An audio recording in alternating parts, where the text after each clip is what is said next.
ಹೇಳಲಿಕ್ಕೆ. ಮತ್ತು ಈ ವರ್ಷ ಅದು ತುಂಬ ಮುಖ್ಯವಾದದ್ದು. ಪ್ರತಿ ವರ್ಷವೂ ಹೇಳ್ತೇವೆ ನಾವು. ಈ ವರ್ಷ ಯಾಕದು ಜಾಸ್ತಿ ನಾನು ಒತ್ತು ಕೊಟ್ಟು ಹೇಳಬೇಕು ಅಂತಿದ್ದೇನೆ ಅಂದರೆ, ಆಲ್ರೆಡಿ ಇವತ್ತೇ ಬೆಳಿಗ್ಗೆ ಒಬ್ಬರು ಡೆಂಗು ಪಾಸಿಟಿವ್ ಬಂದವರು ಇದ್ದಾರೆ ನಮ್ಮ ಆಸ್ಪತ್ರೆಯಲ್ಲೇ.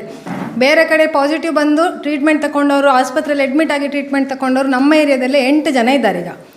ಈಗ ಡೆಂಗು ಯಾಕೆ ಇಷ್ಟು ಸೀರಿಯಸ್ ಅಂತೇಳಿ, ಜ್ವರ ಬರ್ತದೆ ಹೋಗ್ತದೆ, ದೊಡ್ಡದೇನಾಯಿತು ಅಂತ ಹೇಳಿಕೊಂಡು. ಮತ್ತು ಡೆಂಗು ಹೇಗೆ ಬರುವಂಥದ್ದು ನೋಡಿ, ಯಾರಿಗಾದರೂ ಗೊತ್ತಿತ್ತಾ? ಸೊಳ್ಳೆಯಿಂದ ಅಲ್ಲ? ಹಾಂ, ಸೊಳ್ಳೆ ಹೇಗೆ ಬರುವಂಥದ್ದು? ಯಾವುದು? ನೀರು ನಿಂತಲ್ಲಿ. ನೀರು ಹೇಗೆ ನಿಲ್ಲುವಂಥದ್ದು? ಈಗ ಮಳೆ ಹೇಗಿತ್ತಂದರೆ, ಜೋರು ಮಳೆ ಇಲ್ಲ ಅಲ್ಲ, ಈಗ ಒಂದು 4-5 ದಿನ ಬಿಟ್ಟರೆ ಮಳೆ ಬರುತ್ತೆ ಹೋಗುತ್ತೆ. ಜೋರಾಗಿ ಮಳೆ ಬಂದಲ್ಲಿ ಕೊಚ್ಚಿ ಹೋಗುತ್ತೆ ನೀರು ಅಲ್ವಾ? ಆಗ ಈ ಸೊಳ್ಳೆಗಳು ಉತ್ಪತ್ತಿ ಆಗೋದು ಕಡಿಮೆ. ಆದರೆ ಈ ಕಾರಣ ಅಲ್ಲಲ್ಲಿ ನೀರು ನಿಲ್ಲುತ್ತೆ. ಆ ನಿಂತ ನೀರಲ್ಲಿ ಹುಟ್ಟುವಂಥ ಸೊಳ್ಳೆ ಈ ಏಡಿಸ್ ಸೊಳ್ಳೆ ಅಂತ ಹೇಳುವಂಥದ್ದು. ಈ ಏಡಿಸ್ ಸೊಳ್ಳೆ ಬೆಳಿಗ್ಗೆ ಇರುವಂಥ ಸೊಳ್ಳೆ, ಈ ರಾತ್ರಿ ಬರುತ್ತೆ ಸೊಳ್ಳೆ, ಅದು ಮಲೇರಿಯಾ ಮಾಡುವಂಥ ಸೊಳ್ಳೆ, ಇದು ಹುಟ್ಟಿಸುವಂಥ ಸೊಳ್ಳೆ. ಅದು ಈ ಬೆಳಿಗ್ಗೆ ಹೊತ್ತಲ್ಲಿ ಕಚ್ಚುವಂಥ ಸೊಳ್ಳೆ ಏಡಿಸ್ ಅಂತ ಹೇಳ್ತೇವೆ. ಅದು ಈ ನಿಂತ ನೀರಲ್ಲಿ ಬರುವಂಥ ಸೊಳ್ಳೆ, ಅದು ಡೆಂಗು ಮಾಡುವಂಥದ್ದು. ಈ ಡೆಂಗು ಜ್ವರ ಏನು ತೊಂದರೆ ಅಂದರೆ ಅದು ವೈರಲ್ ಫೀವರ್. ಅದಕ್ಕೆ ಟ್ರೀಟ್ಮೆಂಟ್ ಅಂತ ಹೇಳುವಂಥದ್ದು ಏನು ಸ್ಪೆಸಿಫಿಕ್ ಆಗಿಲ್ಲ. ಅದರಲ್ಲಿ ತೊಂದರೆ ಆಗುವಂಥದ್ದೇನು, ಬಿಳಿ ರಕ್ತ ಕಣ ಕಡಿಮೆ ಆಗ್ತಾ ಹೋಗ್ತದೆ. ಬಿಳಿ ರಕ್ತ ಕಣ ಯಾಕೆ ಬೇಕು ನಮಗೆ? ರಕ್ತ ಹೆಪ್ಪು ಕಟ್ಟಲಿಕ್ಕೆ. ಈಗ ನಮಗೆ ಗಾಯ ಆದಾಗ ರಕ್ತ ನಿಲ್ಲುತ್ತಲ್ಲ ಸ್ವಲ್ಪ ಹೊತ್ತಾದಮೇಲೆ, ಗಾಯ ಆದಾಗ ಬ್ಲೀಡಿಂಗ್ ಸ್ಟಾರ್ಟ್ ಆದರೆ ಸ್ವಲ್ಪ ಹೊತ್ತಾದಮೇಲೆ ಅಲ್ಲಿಗೆ ಹೆಪ್ಪು ಕಟ್ಟುತ್ತೆ. ಆದರೆ ಆ ಬಿಳಿ ರಕ್ತ ಕಣ, ನಮಗೆ ಡೆಂಗುವಲ್ಲಿ ಯಾವುದು ಬಿಳಿ ರಕ್ತ ಕಣ ಕಡಿಮೆ ಆಗುತ್ತಲ್ಲ, ಆ ಬಿಳಿ ರಕ್ತ ಕಣ ಇಲ್ಲದಲ್ಲಿ ಬ್ಲೀಡಿಂಗ್ ಆಗಲಿಕ್ಕೆ ಸ್ಟಾರ್ಟ್ ಆದರೆ ನಿಲ್ಲುವುದಿಲ್ಲ. ಏನಾಗುತ್ತೆ ಅಂದರೆ, ಗಾಯ ಆಗಬೇಕು ಅಂತಿಲ್ಲ, ಮೈ ಒಳಗಿಂದಲೇ ಬ್ಲೀಡಿಂಗ್ ಆಗಲಿಕ್ಕೆ ಸ್ಟಾರ್ಟ್ ಆಗ್ತದೆ ಡೆಂಗುವಲ್ಲಿ. ಆಗ ಡೆಂಗು ಶಾಕ್ ಸಿಂಡ್ರೋಮ್ ಅಂತೇಳಿ ಹೋಗುತ್ತೆ. ಅದು ತುಂಬ ಜನ, ಅದು ಈಗ ಒಂದು 100 ಜನರಿಗೆ ಡೆಂಗು ಬಂದರೆ ಒಬ್ಬರಿಗೆ ಆ ಥರ ಆಗುವಂಥದ್ದು ಉಂಟು. ಆದರೆ ಯಾರಿಗಾಗತ್ತೆ ಅಂತ ಗೊತ್ತಿಲ್ಲ, ಹೌದಲ್ಲ? ಆದರೆ ಡೆಂಗು ಜ್ವರ ತುಂಬ ಸೀರಿಯಸ್. ಈಗ ನೀವು ನೋಡ್ಬೋದು, ಜ್ವರ ಬಂದಲ್ಲಿ ಜೋರು ಮೈಕೈ ನೋವು, ಹೌದಾ? ಯಾರಿಗ ಜ್ವರ ಬಂದಿತ್ತು ಇತ್ತೀಚೆಗೆ? ಈಗ ನಮ್ಮಲ್ಲಿ ಬರ್ತಾರೆ, ನನಗೆ ದಿನಕ್ಕೆ 10 ಡೈಕ್ಲೋ ಅಂದರೆ ನೋವಿನ ಇಂಜೆಕ್ಷನ್, 10 ನೋವಿನ ಇಂಜೆಕ್ಷನ್ ಖಾಲಿ ಆಗ್ತದೆ ನನಗೆ. ಬರೋದೆಲ್ಲ ಜ್ವರ ಮಾಡಿಕೊಂಡೇ ಬರುವಂಥದ್ದು, ಇಂಜೆಕ್ಷನ್ ಕೊಡುವಂಥದ್ದು. ಈಗ ಡೆಂಗು ಪಾಸಿಟಿವ್ ಬರಲೇಬೇಕು ಅಂತಿಲ್ಲ ಟೆಸ್ಟಲ್ಲಿ, ಎಲ್ಲ ಟೆಸ್ಟು ಕರೆಕ್ಟಾಗಿ ನಮ್ಮಲ್ಲಿ ಅಟ್ಲೀಸ್ಟ್ ನಮ್ಮ ಮಾಡುವ ಟೆಸ್ಟ್ ಇದು. ಈಗ ಪ್ರಾಥಮಿಕ ಆರೋಗ್ಯ ಕೇಂದ್ರ ನಿಮಗೆ ಅದನ್ನು ಡಿಸ್ಟಿಕ್ಕಿಗೆ ಕಳಿಸಿದರೆ ಕರೆಕ್ಟ್ ಟೆಸ್ಟ್ ಬೇರೆ ಉಂಟು. ನಾವಿಲ್ಲಿ ಮಾಡುವಂಥದ್ದು ಮಿನಿಮಮ್ ಟೆಸ್ಟ್, ಅದರಲ್ಲಿ ಎಲ್ಲವೂ ಪಾಸಿಟಿವ್ ಬರಬೇಕು ಅಂತಿಲ್ಲ. ಆದರೆ ಪಾಸಿಟಿವ್ ಬಂದರೂ ಒಂದೇ, ಬರೋದಿದ್ರು ಒಂದೇ. ಟ್ರೀಟ್ಮೆಂಟ್ ಏನು ಡಿಫ್ರೆಂಟ್ ಇಲ್ಲ ನನಗೆ. ಟ್ರೀಟ್ಮೆಂಟ್ ಏನು, ಜ್ವರ ಕಂಟ್ರೋಲ್ ಮಾಡುವಂಥದ್ದು, BP ಸರಿತಾ ನೋಡುವಂಥದ್ದು, ಮತ್ತು ಬಿಳಿ ರಕ್ತ ಕಣ ನೋಡ್ತಾ ಇರುವಂಥದ್ದು. ಕಡಿಮೆ ಆಯಿತಾ 1.5 ಲಕ್ಷ ಇರಬೇಕಾದ ಬಿಳಿ ರಕ್ತ ಕಣ 30,000ದವರೆಗೆ ಹೋಗುತ್ತೆ. ಆದರೂ ಏನು ಮಾಡಲಿಕ್ಕಿಲ್ಲ ನಾವು. 10,000 ಕೆಳಗೆ ಬಂದರೆ ಮಾತ್ರ ರಕ್ತ ಟ್ರಾನ್ಸ್ಫ್ಯೂಷನ್, ಬ್ಲಡ್ ಟ್ರಾನ್ಸ್ಫ್ಯೂಷನ್ ಮಾಡಬೇಕಾಗತ್ತೆ. ಆಗ ನಾವು 50 ಕೆಳಗೆ ಬಂದರೆ ನಾನು ಇಲ್ಲಿಂದ ಕಳಿಸ್ತೇನೆ. ಯೂಶ್ವಲಿ ಟ್ರೀಟ್ಮೆಂಟ್ ಹೊರಗಿಂದ ಅಡ್ಮಿಟ್ ಆಗಿಯೇ ಮಾಡಬೇಕಾಗತ್ತೆ. ಅದು ಆಲ್ರೆಡಿ ಹೇಳಿದಲ್ಲ, ನಮ್ಮಲ್ಲಿ ಟ್ರೀಟ್ಮೆಂಟ್ ಮುಗಿಸಿ ಬಂದವರು ಆಲ್ಮೋಸ್ಟ್ ಒಂದು 8 ಜನ ಇದ್ದಾರೆ. ಮೊನ್ನೆ ಒಬ್ಬರಿಗೆ 20,000ದವರೆಗೆ ಹೋಗಿ ಪುಣ್ಯಕ್ಕೆ ಪುನಃ ಮೇಲೆ ಬರಲಿಕ್ಕೆ ಸ್ಟಾರ್ಟ್ ಆಯಿತು ಅವರ ಬಿಳಿ ರಕ್ತ ಕಣ. ಆದರೆ ತುಂಬ ಕಡಿಮೆ ಹೋದರೆ, ಡೆಂಗು ಶಾಕ್ ಸಿಂಡ್ರೋಮ್ ಅಂತ ಆಗಿಬಿಟ್ರೆ ಮತ್ತೆ ಜೀವ ಉಳಿಸೋದು ತುಂಬ ಕಷ್ಟ ಇತ್ತು. ಅದೀಗ ಮಲೇರಿಯಾ ಬಂತು, ಬೇರೆ ರೋಗ ಬಂತು, TB ಕಾಯಿಲೆ ಬಂದರೂ ತೊಂದರೆ ಇಲ್ಲ, ಹೆಪಟೈಟಿಸ್ ಬಂದರೂ ತೊಂದರೆ, ಅದಕ್ಕೊಂದು ಮಾತ್ರೆ ಅಂತಿತ್ತು. ಈ ಮಾತ್ರೆ ಕೊಟ್ಟರೆ ಇದು ಗುಣ ಬರುತ್ತೆ ಅಂತ ಹೇಳುವಂಥ ಆ ಥರ ಮಾತ್ರೆ ಇದ್ದಾಗ ನಮಗೊಂದು ಧೈರ್ಯ, ಇದು ಮಾತ್ರೆ ಕೊಟ್ಟುಕೊಳ್ಳೆ ಗುಣ ಆಗುತ್ತೆ ಅಂತೇಳಿ. ಇದಕ್ಕೆ ಆ ಥರ ಇಲ್ಲ. ಡೆಂಗುಗೆ ಟ್ರೀಟ್ಮೆಂಟ್ ಅಂತ ಹೇಳುವಂಥದ್ದಿಲ್ಲ. ಅದು ಹೋಗ್ತಾ ಹೋದರೆ ಹೇಗೆ ಕೋವಿಡಲ್ಲಿ ಟ್ರೀಟ್ಮೆಂಟ್ ಇತ್ತಾ? ಕೋವಿಡ್ ಬಂದಾಗ ಎಂತ ಮಾಡೋದು, ಅಡ್ಮಿಟ್ ಮಾಡಿ ನೋಡ್ತಾ ಇರೋದು, ಶ್ವಾಸ ಬಂದಾಗ ಗ್ಯಾಸ್ ಹಾಕೋದು, ಅಷ್ಟೇ ಮಾಡೋದು. ಅದಕ್ಕೆ ಅಂಥೇಳಿ ಇದೇ ಮಾತ್ರೆ, ಇದೇ ಆ್ಯಂಟಿಬಯೋಟಿಕ್, ಇದೇ ಆ್ಯಂಟಿವೈರಲ್ ಅಂತ ಇಲ್ಲ ಅದಕ್ಕೆ. ಅದೇ ರೀತಿ ಈ ಡೆಂಗು ಕೂಡ. ಆದ ಕಾರಣ ಆದಷ್ಟು ಜ್ವರ ಬರದ ಹಾಗೆ ತಡೆಯುವುದು ಒಳ್ಳೆಯದಲ್ವಾ? ಬಂದ ಮೇಲೆ ಒದ್ದಾಡೋದಕ್ಕಿಂತ, ಈಗ ನಮಗೆ ಮೊನ್ನೆ ಪಲ್ಸ್ ಪೋಲಿಯೋ ಆಯಿತು. ಪಲ್ಸ್ ಪೋಲಿಯೋ ಇದ್ದಾಗ ನನಗೆ ಫೀಲ್ಡಿಗೆ ಹೋಗ್ಲಿಕ್ಕೆ ಇರ್ತದೆ, ಮನೆ ಭೇಟಿ ಇರ್ತದೆ. ನಾನು ಹೋದ ಒಂದು 40 ಮನೆಯಲ್ಲಿ ಕಡಿಮೆ ಅಂದರೂ ಒಂದು 25 ಮನೆಯಲ್ಲಿ ಸೊಳ್ಳೆ ಹುಳ ನೋಡಿದೆ ನಾನು. ಸೊಳ್ಳೆ ಏನು ಮಾಡುತ್ತಂದರೆ, ನೀರಲ್ಲಿ ಮೊಟ್ಟೆ ಇಡುವಂಥದ್ದು. ಅದು ಮತ್ತು ಲಾರ್ವಾ ಅಂತ ಆಗುತ್ತೆ, ಹುಳದಾಗೆ ಕಾಣುತ್ತೆ ನಿಮಗೆ. ನೀವು ನಿಂತ ನೀರಲ್ಲಿ ಹೋಗಿ ನೋಡಿದರೆ ಹುಳದಾಗೆ ಓಡ್ತಾ ಇರುತ್ತೆ. ಅದು ಏನಿಲ್ಲ, ಇದರದ್ದೇ ಸೊಳ್ಳೆದ್ದೇ ಮರಿ. ಒಂದು 25 ಮನೆಯಲ್ಲಾದರೂ ನೋಡಿದೆ ನಾನು. ಈಗ ನಿಮಗೆ ಒಂದು ನಿಮ್ಮ ಈ ರೂಮಲ್ಲಿ ಒಂದು 10 ಜನ ಡೆಂಗು ಪೇಷಂಟ್ ಇದ್ದಾರೆ ಅಂತೇಳಿಯೇ ಹೇಳುವ, ಆದರೂ ನಮಗೆ ಡೆಂಗು ಬರುವುದಿಲ್ಲ. ಯಾವಾಗ? ಸೊಳ್ಳೆ ಇಲ್ಲದಲ್ಲಿ. ಸೊಳ್ಳೆ ಇದ್ದರೆ ಯಾವುದೋ 100 ಮೀಟರ್ ದೂರದಲ್ಲಿ ಒಬ್ಬ ಡೆಂಗು ಪೇಷಂಟ್ ಇದ್ದರೂ ನಮಗೆ ಡೆಂಗು ಬರುತ್ತೆ. ಆದ ಕಾರಣ ಆದಷ್ಟು ನೀರು, ನಮ್ಮ ಸುತ್ತಮುತ್ತದಲ್ಲಿ ನೀರು ನಿಲ್ಲದಾಗಿ ಮಳೆಗಾಲದ ಟೈಮಲ್ಲಿ, ತೋಟದಲ್ಲಿದ್ದವ್ರಿಗೆ ಸ್ವಲ್ಪ ಕಷ್ಟವೇ. ಅರ್ಥ ಆಗುತ್ತೆ. ದಿನಾ ಹೋಗಿ ನೋಡ್ಕೊಂಡು ಬರೋದು ಕಷ್ಟ ಆಗುತ್ತೆ ಅಲ್ಲ. ತೆಂಗಿನ ತೋಟ ಇಲ್ಲ, ಈ ಅಡಿಕೆ ತೋಟ ಇಲ್ಲ ಇದ್ದಲ್ಲಿ ಅಲ್ಲೆಲ್ಲ ಅದರದ್ದು ಇದಿರುತ್ತಲ್ಲ, ಎಂತ ಹಾಳೆ ಎಲ್ಲ ಬಿದ್ದಿರುತ್ತೆ, ಎಲ್ಲ ಅಂಥದ್ರಲ್ಲೇ ನೀರು ತುಂಬುವಂಥದ್ದು. ಇಲ್ಲ ಟಯರ್ಗಳು ಇಟ್ಟಿರ್ತಾರೆ, ಕೆಲವು ಮನೆಗೆಲ್ಲ ಅದೇ ಇದ್ದಿದ್ದು, ಟಯರ್ಗಳು ಇಟ್ಟಿದ್ರು, ಅದರಲ್ಲೆಲ್ಲ ನೀರು ತುಂಬಿ ಅಲ್ಲೆಲ್ಲ ಚಂದ ಓಡಾಡ್ತಿತ್ತು. ಆ ಟಯರ್ಗಳೆಲ್ಲ ಚಂದದಲ್ಲಿ ನಾವು ಕ್ಲೀನ್ ಮಾಡಿ ಇಡ್ಬೋದಲ್ಲ, ಇಲ್ಲ ಒಳಗಾದರೂ ಇಡ್ಬೋದು. ಈ ತೆಂಗಿನ ಚಿಪ್ಪುಗಳು, ನಮ್ಮ ಮನೇಲಿ ಯೂಸ್ ಮಾಡಿದ ತೆಂಗಿನಕಾಯಿ ಅದರ ಚಿಪ್ಪನ್ನು ಸುಮ್ಮನೆ ಹೊರಗೆ ಬಿಸಾಡೋ ಬದಲು ಕೌಚಿ ಆದರೂ ಇಡಬೇಕು. ಈ ಟಿನ್ಗಳು, ಕ್ಯಾನ್ಗಳು ಅದೆಲ್ಲ ಕೌಚಿ ಇಟ್ಟರೆ ಒಳ್ಳೆಯದು. ಸೊ ಇದು ಡೆಂಗು ಬಗ್ಗೆ ಮಾಡ್ತೀರಾ ಮನೆಗೆ ಹೋಗಿ ಇವತ್ತು? ಮಕ್ಕಳು ದಿನಾ ಒಮ್ಮೆ ಮನೆಗೆ ಸುತ್ತು ಬರೋದು, ಆಯಿತಾ? ಸುತ್ತು ಬಂದು ಎಲ್ಲೆಲ್ಲಿ ನೀರಿತ್ತು ನೋಡಲಿಕ್ಕೂ ಖುಷಿ ಆಗುತ್ತೆ, ಹುಳ ಇತ್ತಾ ಅಂತಂದು ನೋಡ್ಕೊಂಡು ಬರೋದು. ನಾನು ಅದೇ ಮಾಡೋದು, ಬೆಳಿಗ್ಗೆ ಎದ್ದು ಅದೇ ಕೆಲಸ ನನಗೆ, ಮನೆ ಸುತ್ತ ಹೋಗೋದೊಮ್ಮೆ. ನಮ್ಮನೆ ಸಣ್ಣದು ಬಿಡಿ, ಸುಮ್ಮನೆ ಒಮ್ಮೆ ಹೀಗೆ ಸುತ್ಕೊಂಡು ಬರೋದು, ಎಲ್ಲೆಲ್ಲ ಸೊಳ್ಳೆತ್ತು ಅಲ್ಲೆಲ್ಲ ನೀರು ತೆಗೆದು ಬರೋದು ಅಷ್ಟೇ, ಆಯಿತಾ? ದಿನ ಹೋಗಿ ಅದೊಂದು ಈ ಮಳೆಗಾಲ ಮುಗಿಯೋವರೆಗೆ ಅದೊಂದು ಕೆಲಸ ನಮಗೆ. ಮತ್ತೊಂದು ಮಲೇರಿಯಾ ಸಹ ನೀರಲ್ಲೇ ಹುಟ್ಟುವಂಥ ಸೊಳ್ಳೆ, ಆದರೆ ಈ ನಿಂತ ನೀರಲ್ಲಲ್ಲ, ಅದು ಬೇರೆ ನೀರು, ಸುರಿದೋಗುವಂಥ ನೀರು, ಅದು ಬೇರೆ ಕಡೆ. ಅದನ್ನು ಸ್ವಲ್ಪ ತಡೆಗಟ್ಟೋದು ಕಷ್ಟ. ಅದು ರಾತ್ರಿ ಬರುವಂಥ ಸೊಳ್ಳೆ. ಮಲೇರಿಯಾ ಹೇಗೆ ತಡೆಗಟ್ಬೋದಂದರೆ, ರಾತ್ರಿ ಹೊತ್ತು ಮಲಗಬೇಕಾದ್ರೆ ಒಂದು ನೆಟ್ ಹಾಕೋದು, ಇಲ್ಲ ಎಂಥ ಒಡೋಮೋಸ್ ಹಚ್ಚೋದು, ಅದೆಲ್ಲ ಮಾಡ್ಕೊಂಡು, ಇಲ್ಲ ಹೊರಗೆ ಮಲಗದೇ ಇರುವಂಥದ್ದು, ಮನೆ ಒಳಗೆ ಮಲಗುವಂಥದ್ದು, ಆದಷ್ಟು ರಾತ್ರಿ ಹೊತ್ತು ಸೊಳ್ಳೆ ಕಚ್ಚದಾಗೆ ನೋಡ್ಕೊಳ್ಳೋಂಥದ್ದು ಮಲೇರಿಯಾನ ತಡೆಗಟ್ಟಲಿಕ್ಕೆ ಹೆಲ್ಪ್ ಮಾಡುತ್ತೆ. ಮಲೇರಿಯಾ ಮಾತ್ರ ಅಷ್ಟೇ, ಗೊತ್ತಾದರೆ ಮಲೇರಿಯಾ ಇತ್ತು ಅಂತ ಗೊತ್ತಾಗಬೇಕಾದ್ರೆ ಟೆಸ್ಟ್ ಅದು ನಾವು ಮಾಡ್ತೇವೆ. ಇಲ್ಲಿ ಹೇಗಿದ್ರು ಬರ್ತಾರಲ್ಲ ಆಶಾ ಕಾರ್ಯಕರ್ತರು, ಜ್ವರ ಇದ್ದ ಕೂಡಲೇ ರಕ್ತ ತಗೊಂಡು ಹೋಗ್ತಾರೆ ನಿಮಗೆ, ಹೌದಲ್ಲ? ಒಂದು ಸ್ವಲ್ಪ 1-2 ಡ್ರಾಪ್ ರಕ್ತ ಹಾಕಿಕೊಂಡು ಹೋಗ್ತಾರೆ ಒಂದು ಇದರಲ್ಲಿ, ಅದು ಮಲೇರಿಯಾ ಟೆಸ್ಟಿಗೆ. ಸೊ ಜ್ವರ ಇದ್ದ ಕೂಡಲೇ ಮಲೇರಿಯಾ ನಾವು ಆದಷ್ಟು ನೀವು ತನ್ನಿ ಅಂತ ಹೇಳಕ್ಕೆ ಅವ್ರ ಹತ್ರ ನಾವು ಆಶಾ ಕಾರ್ಯಕರ್ತರು ಹೇಳೋದು, ಯಾರೇ ಜ್ವರ ಇದ್ದರೂ ಅವರದ್ದು ಬ್ಲಡ್ ಸ್ಯಾಂಪಲ್ ತನ್ನಿ. ಯಾಕೆ ಹೇಳೋದಂದರೆ, ಮಲೇರಿಯಾ ಆದಷ್ಟು ಬೇಗ ಕಂಡು ಹಿಡಿದಷ್ಟು ಟ್ರೀಟ್ಮೆಂಟ್ ಸ್ಟಾರ್ಟ್ ಮಾಡಿದರೆ ಅದು ಗುಣಮುಖ ಆಗುತ್ತೆ. ಟ್ರೀಟ್ಮೆಂಟ್ ಲೇಟ್ ಆಯಿತು ಅದರಷ್ಟು ಡೇಂಜರ್ ಯಾವುದಿಲ್ಲ. ನನ್ನದೇ ಕ್ಲಾಸ್ಮೇಟ್ MBBS ಮಾಡ್ತಿದ್ದ ಹುಡುಗಿ 4ನೇ ವರ್ಷದಲ್ಲಿ ಅವಳಿದ್ದಾಳೆ. ಅವಳ ತಾಯಿ ಅಣ್ಣ ಇಬ್ಬರಿಗೂ ಮಲೇರಿಯಾ ಬಂದು ತಾಯಿ ತೀರಿ ಹೋದರು. ಅಣ್ಣನಿಗೆ ಸೀರಿಯಸ್ ಆಗಿ ಸೆರೆಬ್ರಲ್ ಮಲೇರಿಯಾ ಅಂತ ಹೇಳ್ತೇವೆ, ಮೆದುಳಿಗೆ ಹೋಗುವಂಥ ಮಲೇರಿಯಾ, ಅದು ತುಂಬ ಸೀರಿಯಸ್ ಆಗಿ 1 ತಿಂಗಳು ಅಡ್ಮಿಟ್ ಆಗಿದ್ದರು, ಮತ್ತೇನೋ ಪುಣ್ಯಕ್ಕೆ ಬದುಕಿದ್ರು ಅವರು. ಇದೆಲ್ಲ ಟ್ರೀಟ್ಮೆಂಟ್ ಅಷ್ಟು ಚಂದದಲ್ಲಿರುವಂಥ ಟ್ರೀಟ್ಮೆಂಟ್. ಈ ರೋಗದಿಂದ ಸಾಯುವಾಗ ಬೇಜಾರಾಗುತ್ತೆ ಅಲ್ವಾ? ಆದ ಕಾರಣ ಇದು ಈಗ ನಮ್ಮ ಪ್ರಾಥಮಿಕ ಆರೋಗ್ಯ ಕೇಂದ್ರದಲ್ಲಿ ಮೇಯ್ನ್ ಕೆಲಸ ಇರೋದೇ ಇಂಥದ್ದು. ಒಂದು, ರೋಗ ಬರದಾಗೆ ನೋಡ್ಕೊಳ್ಳುವಂಥದ್ದು, ಬಂದರೆ ಆದಷ್ಟು ಬೇಗ ಕಂಡು ಹಿಡಿದು ಅದಕ್ಕೆ ಟ್ರೀಟ್ಮೆಂಟ್ ಕೊಡುವಂಥದ್ದು. ಆದಷ್ಟು ರೋಗ ಬರದಾಗಿ ಇಡುವಂಥದ್ದು ಒಳ್ಳೆಯದಲ್ಲ. ಮತ್ತು ಪೇರೆಂಟ್ಸಿಗೆ ನನಗೆ ಮೇಯ್ನ್ ಇನ್ನೊಂದು ಹೇಳಬೇಕಾಗಿರೋದಂದರೆ, ಮಕ್ಕಳಿಗೆ ಬೆಳಿಗ್ಗೆ ಹೋಗುವಾಗ ಊಟ ಮಾಡಿಸಿ ಕಳಿಸಿ. ಊಟವ ತಿಂಡಿಯ ಎಂತಾದರೂ ಒಂದು ಬಿಸ್ಕೆಟ್ ಇಲ್ಲ ಖಾಲಿ ಹೊಟ್ಟೆಗೆ ಕಳಿಸೋದು. ಎಷ್ಟು ಮಕ್ಕಳಾಗೆ ಬರ್ತಾರೆ, ಎಲ್ಲರೂ ತಂದೆ ತಾಯಿಯವ್ರ ಮಾತು ಕೇಳ್ತಾರಾ?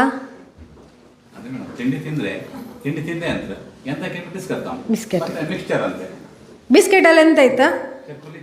ಮೈದಾ ಎಲ್ಲಿಗೆ ಬೇಕು ನಮಗೆ? ಕೊಬ್ಬು ಜಾಸ್ತಿ ಮಾಡಲಿಕ್ಕ ಮೈಯಲ್ಲಿ? ಊಟ ಮಾಡದಿದ್ದರೆ ಮಕ್ಕಳಿಗೆ ತಲೆಗೆ ಓದಿದ್ದು ಹತ್ತುವುದಿಲ್ಲ. ನನಗೆ ಓದಿದ್ದು ನೆನಪೇ ಇರುವುದಿಲ್ಲ, ಓದಿದ್ದೆ ಎಕ್ಸಾಮಲ್ಲಿ ನೆನಪೇ ಆಗಲಿಲ್ಲ ಬರೀಲಿಕ್ಕೆ. ಯಾಕಾಗುವಂಥದ್ದು? ಇಲ್ಲ ಕ್ಲಾಸಲ್ಲಿ ಪಾಠ ಕೆಳಗೆ ಜೋರು ನಿದ್ದೆ ಬರ್ತಾ ಉಂಟು. ಯಾಕೆ? ನಮ್ಮ ಮೆದುಳಿಗೆ ಬೇಕಾದಷ್ಟು ಗ್ಲೂಕೋಸ್ ಹೋಗ್ತಿಲ್ವೇ? ಓದಲಿಕ್ಕೆ ಕಾನ್ಸಂಟ್ರೇಷನ್ ಮಾಡಲಿಕ್ಕೆ ಗ್ಲೂಕೋಸ್ ಹೋಗ್ತಿಲ್ಲ ತಲೆಗೆ ನಮಗೆ. ಹೇಗೆ ಓದುವಂಥದ್ದು ನಾವು? ಮಕ್ಕಳು ಬೆಳಿಗ್ಗೆ ಖಾಲಿ ಹೊಟ್ಟೆಯಲ್ಲಿ ಹೋದರೆ ಚಹಾ ಅಂತೂ ಒಂದು ಕೊಡಬೇಡಿ. ಎಷ್ಟು ಜನ ಇದು ಗ್ಯಾರಂಟಿ ಒಂದು 70 ಜನ ಮಕ್ಕಳಲ್ಲಿ ಚಹಾ ಕುಡಿತಾರೆ, ಹೌದಾ? 10ನೇ ಕ್ಲಾಸ್ನ ಮಕ್ಕಳು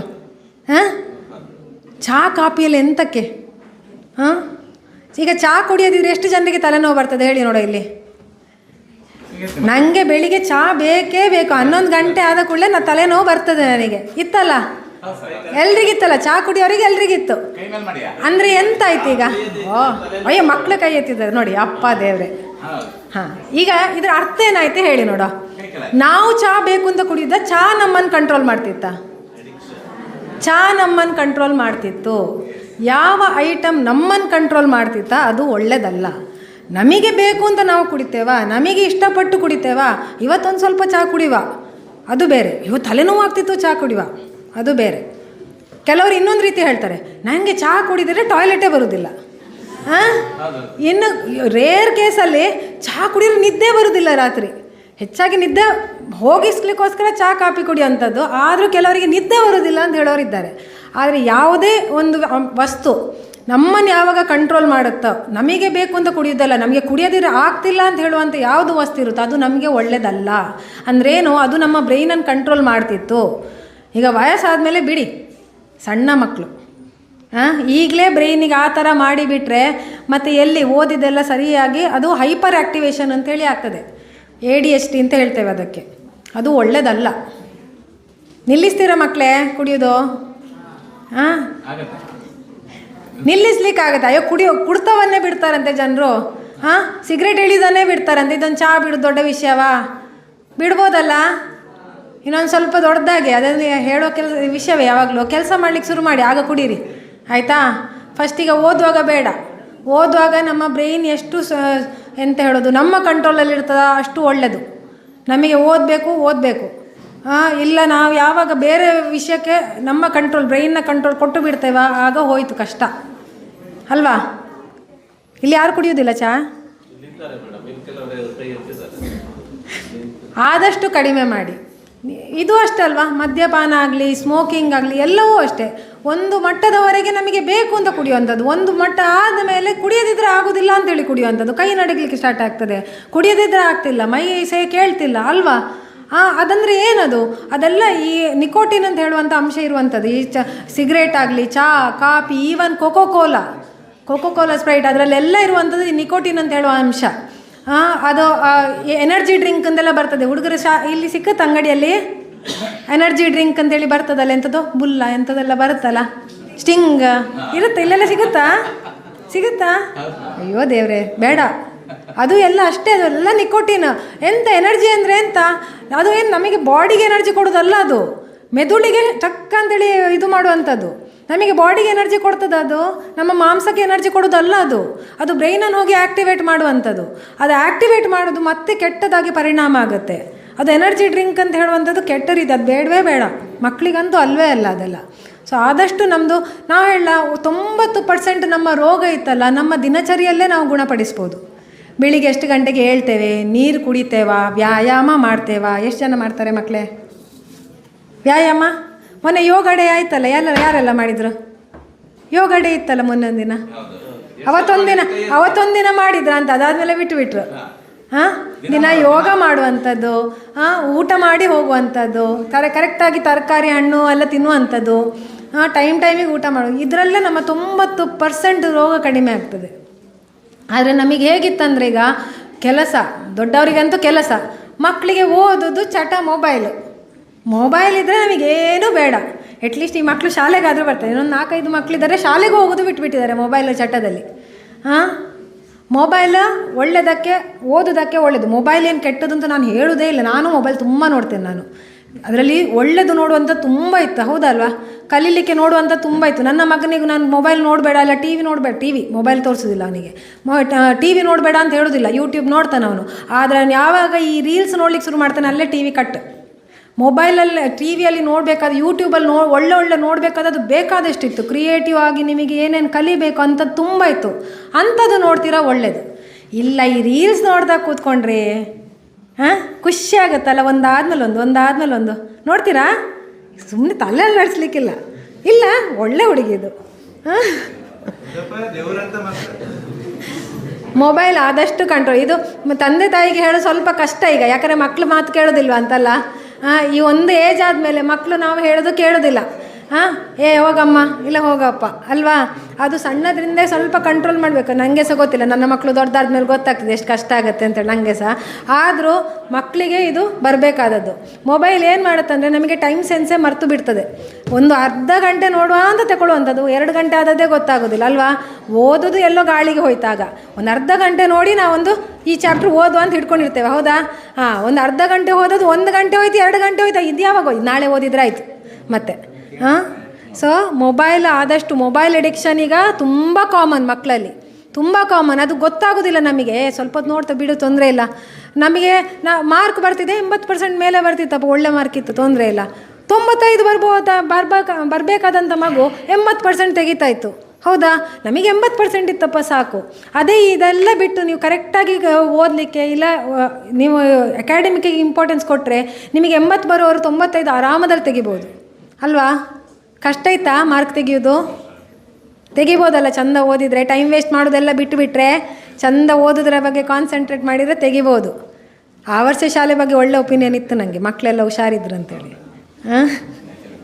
ಸೊ ಇನ್ನು ಮುಂದೆ ನನಗೆ ಚಹಾ ಕಾಫಿ ಕುಡಿಯುವಂಥದ್ದು, ಧೂಮಪಾನ ಮದ್ಯಪಾನ ಅಂತ ದೂರದ ವಿಷಯ. ಅದು ಮಾತಾಡಲಿಕ್ಕೆ ಇಲ್ಲ, ನಾನು ಇಲ್ಲಿ ಮಾತಾಡೋದಿಲ್ಲ, ಯಾಕಂದರೆ ಅದು ನೋಡಲಿಕ್ಕೂ ಇಲ್ಲ ಅದನ್ನೆಲ್ಲ.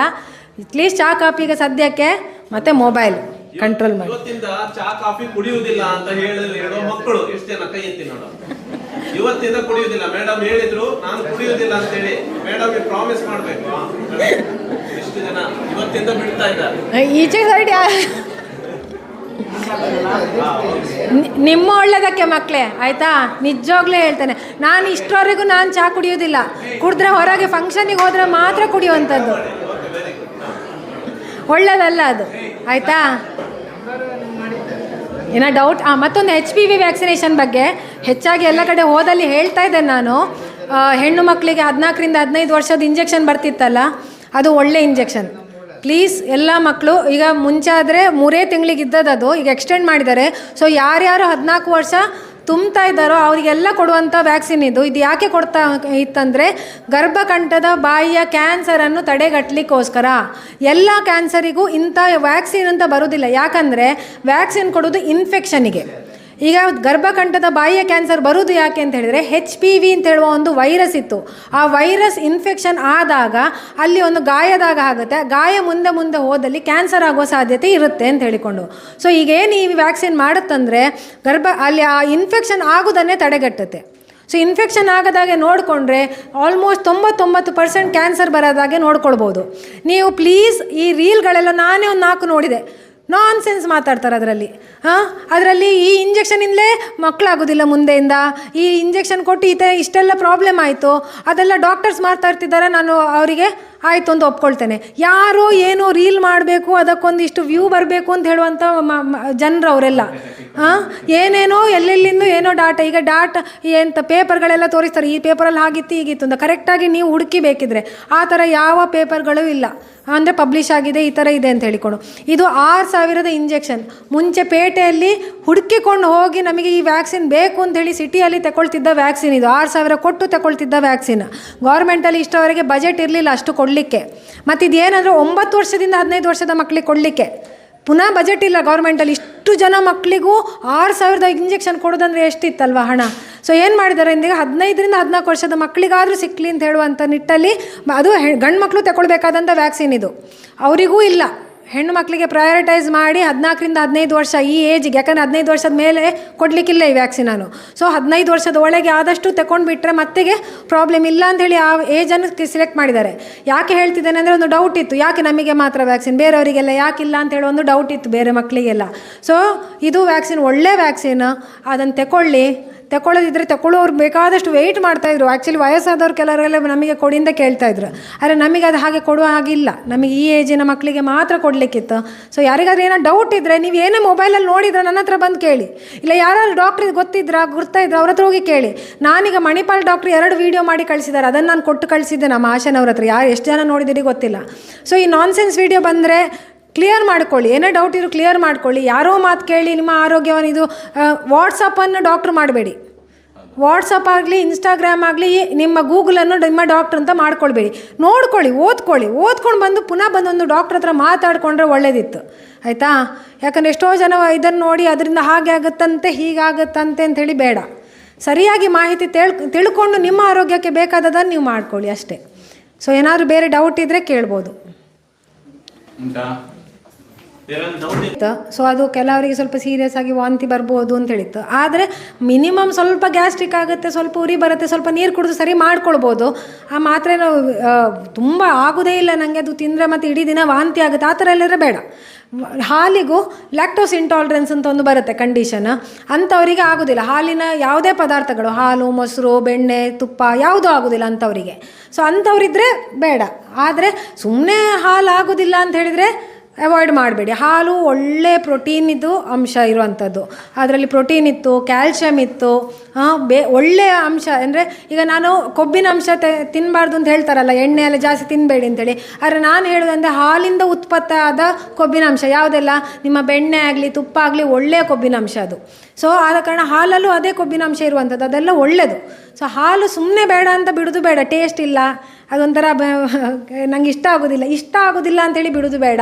ಅದನ್ನು ಬೇಕಾದ್ರೆ ಇಷ್ಟ ಆಗುವ ಹಾಗೆ ಮಾಡಿ ಚಹಾ ಅಲ್ಲ, ಹಾರ್ಲಿಕ್ಸ ಬೋರ್ಮಿಟವ ಏನೋ ಬೇರೆ ಸಕ್ಕರೆಯ ಬಾದಾಮಿ ಹಾಲ್ರ ಏನೋ ಮಾಡ್ಕೊಂಡು ಕುಡೀರಿ. ಆದರೆ ಹಾಲು ಆಗೋದೇ ಇಲ್ಲ, ವಾಂತಿ ಬರ್ತದೆ, ಹೊಟ್ಟೆ ನೋವು ಬರ್ತದೆ, ಆ ಥರ ಎಲ್ಲದಕ್ಕೆ ಲ್ಯಾಕ್ಟೋಸ್ ಇಂಟಾಲರೆನ್ಸ್ ಇರಬಹುದು. ಅಂಥವರು ಅವಾಯ್ಡ್ ಮಾಡ್ಬೋದು. ಇಲ್ಲಾಂದರೆ ಪ್ಲೀಸ್ ಹಾಲು ಕುಡೀರಿ. ಒಳ್ಳೆಯದೆಲ್ಲ ಊಟ ಮಾಡಬೇಕು, ತಿನ್ನಬೇಕು. ಈ ಪ್ಯಾಕೆಟ್ ಐಟಮ್, ಚಿಪ್ಸ್, ಯಾವುದೇ ಪ್ಯಾಕೆಟ್ ಐಟಮ್ ಯಾವುದು ಮಾರ್ತಾರಲ್ಲ ಅವರು ಮಾರಬೇಕಾದ್ರೆ ಅವರಿಗೆ ಪ್ರಾಫಿಟ್ ಆಗಬೇಕು ಅಂತ ಮಾರ್ತಾರೆ, ಹೌದಾ ಅಲ್ವಾ? ನಿಮ್ಮ ಆರೋಗ್ಯವನ್ನು ನೋಡಿ ಮಾರ್ತಾರೆ ಅವರು ಯಾವುದಾದ್ರೂ. ಈಗ ನಮಗೆ ಎಣ್ಣೆಗಳೆಲ್ಲ ಗತಿ ಇಲ್ಲ, ನಮಗೆ ಮನೇಲಿ ಮಾಡಲಿಕ್ಕೆ ಆಗೋದಿಲ್ಲ, ಅಡುಗೆ ಮಾಡಲಿಕ್ಕೆ ಬೇಕಾಗುತ್ತೆ, ಅಂಥದ್ದೆಲ್ಲ ತಗೊಳ್ಬೋದು. ಇಲ್ಲಿ ಚಾಕ್ಲೇಟ್ ಆಗಿ, ಚಿಪ್ಸ್ ಆಗಲಿ, ಬನ್ಸ್, ಬ್ರೆಡ್, ಎಂಥದೇ ಆಗಲಿ ಅದರಲ್ಲೆಲ್ಲ ಕೆಮಿಕಲ್ ಇತ್ತು. ಅದನ್ನೀಗ ನೀವು ಚಿಪ್ಸನ್ನು 4 ದಿನ ಹೊರಗಿಟ್ಟರು ಫಂಗಸ್ ಹಿಡಿತದೆ, ಅದಕ್ಕೆ ಹಾಳಾಗುತ್ತೆ ಅದು ಚಿಪ್ಸ್. ಒಂದು ಸ್ವಲ್ಪ ಕ್ರಿಸ್ಪಿನೆಸ್ ಹೋಗ್ಬೋದು ಅಲ್ವಾ, ಸ್ವಲ್ಪ ಮೆದು ಆಗ್ಬೋದು, ಅದು ಬಿಟ್ಟರೆ ಹಾಳಾಗೋದಿಲ್ಲ. ಅದು ಒಳ್ಳೆಯದಾ? ಅಲ್ಲ. ಈಗ ನಮ್ಮದು ಏನೇ ವಸ್ತು, ಒಳ್ಳೆಯ ವಸ್ತು ಹೊರಗಿಟ್ಟರೆ ಹಾಳಾಗುವಂಥದ್ದಿದ್ದರೆ ಅದು ಆರೋಗ್ಯಕ್ಕೆ ಒಳ್ಳೆಯದು. ಯಾವುದು ಹಾಳಾಗೋದಿಲ್ಲ ಅಂದರೆ ಏನು, ಅದಕ್ಕೆ ಪ್ರಿಸರ್ವೇಟಿವ್ಸ್ ಅಂತ ಹಾಕಿರ್ತಾರೆ, ಕೆಮಿಕಲ್ಸ್ ಹಾಕಿರ್ತಾರೆ. ಸೊ ಅದು ಯಾವುದೂ ಒಳ್ಳೆಯದಲ್ಲ. ನಾನು ತಿನ್ನಲೇಬೇಡಿ ಅಂತ ಹೇಳೋದಿಲ್ಲ ಮಕ್ಕಳೇ, ನಮ್ಮ ಚೈಲ್ಡ್ಹುಡ್ಡನ್ನೇ ಹಾಳು ಮಾಡಿ ಹಾಕ್ತಾರೆ ಈ ಮೇಡಮ್, ಏನು ತಿನ್ನಬೇಡಿ, ಕುಡಿಬೇಡಿ. ಹಾಗಲ್ಲ, ಮಿತಿಯಲ್ಲಿ. ದಿನಾ ಬೇಕು ನನಗೆ ಬಿಸ್ಕೆಟ್, ದಿನಾ ಚಿಪ್ಸ್ ಬೇಕು ನನಗೆ, ಬೇಡ. ವಾರಕ್ಕೊಂದು ಸಲ ಇಲ್ಲ ತಿಂಗಳಿಗೆ 1-2-3 ಸಲ ತೊಂದರೆ ಇಲ್ಲ, ಆಯಿತಾ? ಮಿತಿಯಲ್ಲಿ ಎಲ್ಲ ಸಹ. ನಾವು ತಿನ್ನಲಿಕ್ಕೋಸ್ಕರ ಬದುಕೋದಲ್ಲ, ಬದುಕಲಿಕ್ಕೋಸ್ಕರ ತಿನ್ನುವಂಥದ್ದು. ಇದು ನೆನ್ಪಿಡ್ಕೊಳ್ಬೇಕು ಯಾವಾಗಲೂ. ನಾನು ತಿನ್ನಲಿಕ್ಕೋಸ್ಕರ ಬದುಕಿರೋದು ಅಲ್ಲಲ್ಲ. ಅಷ್ಟು ನೆನ್ಪಿಡ್ಕೊಂಡ್ರೆ ಸಾಕು ನಾವು.